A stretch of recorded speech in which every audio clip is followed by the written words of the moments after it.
Welcome to News from Down Home. Now, I spent my youth, my very young childhood up till I was 13, on the Eastern Shore of Maryland in Somerset County, near Princess Anne, Maryland, which is the county seat of Somerset County. My family had moved there from Western Pennsylvania in 1903, and I had some of my best years in my youth there. I was very happy. Yeah, I was kind of a smallish kid, redheaded, and of course, I was picked on a lot by my cousins and people. But I had a idyllic childhood out in the country on a little farm with my dog Rin Tin Tin from the TV series Rennie, I called him, and I watch video. I have home videos up on my computer every morning when I get up, and I say hello to Rennie. Um, Miss him. He was a great friend. And but I'm reporting here from the Marylander and Herald, which was the newspaper of record until the 80s, 1980s in Somerset County, Maryland.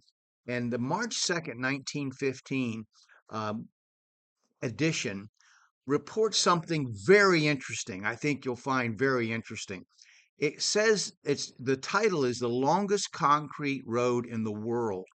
Now, here's what the paper reports. Now, this is Somerset County. This is the Eastern Shore of Maryland. What is said to be the longest concrete road in the world is now nearly completed, there being only 1,900 feet to be constructed. The road runs from Salisbury in Wycomico County to Ocean City in Worcester County. I can't remember how to pronounce that, a distance of 30 miles. Being practically level all the way and with few bends, is admittedly the finest highway in the state. As soon as the spring opens, the 1,900-foot length will be laid and then the road will be open all the way. Now, the State Roads Commission has built concrete roads in all parts of the state, but there is nowhere such a long, continuous stretch as between Salisbury and Ocean City. And it has been built through a country which had about the worst roads in the state. Now, you have to understand the popularity of automobiles required that these cow paths and these horse paths that were used to communicate between different towns, to travel between different towns, had to be improved. The technology demanded that roads match the new cars. So now there's now a modern road at this time from Baltimore to Ocean City, with the exception of a half mile now being built through Chesapeake City and a shorter distance through the town of Preston in Caroline County in the 1,900-foot link near Ocean City already mentioned. So all this would be finished pretty soon, and they declared that this would be at that time the longest concrete road in the world. Whether that's true or not, I don't know, but it's very interesting, especially if you study the advent of automobiles and what they required, how the automobile made tremendous changes in our culture. Tremendous. You can't even imagine that technology more than almost as much as computers. Computers would probably be the number one, but automobiles would be number two for sure. Um, so now let's go back to our walking tour of Princess Anne.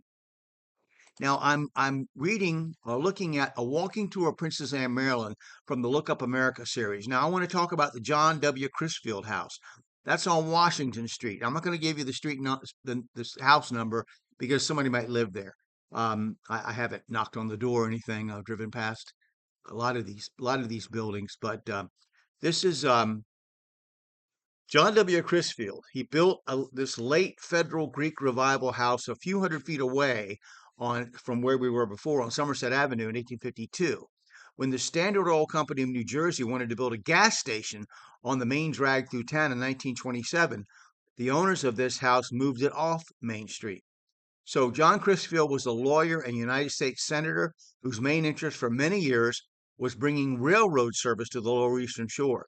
Now, earlier schemes to bring the Iron Horse down the peninsula had failed, but Crisfield, a president of the Eastern Shore Railroad, was relentless. Even the Civil War sidetracked him only temporarily. In 1868, the railroad was finally extended to the sleepy town of Summers Cove on Tangier Sound. Not only did area farmers benefit, but almost overnight, Summers Cove became the seafood capital of America, shipping oysters and crabs by the trainload. A grateful citizenry rechristened the town Crisfield. It was a small consolation to John W., who went bankrupt in 1876. So now we know where this book says that the town of Crisfield got its name from.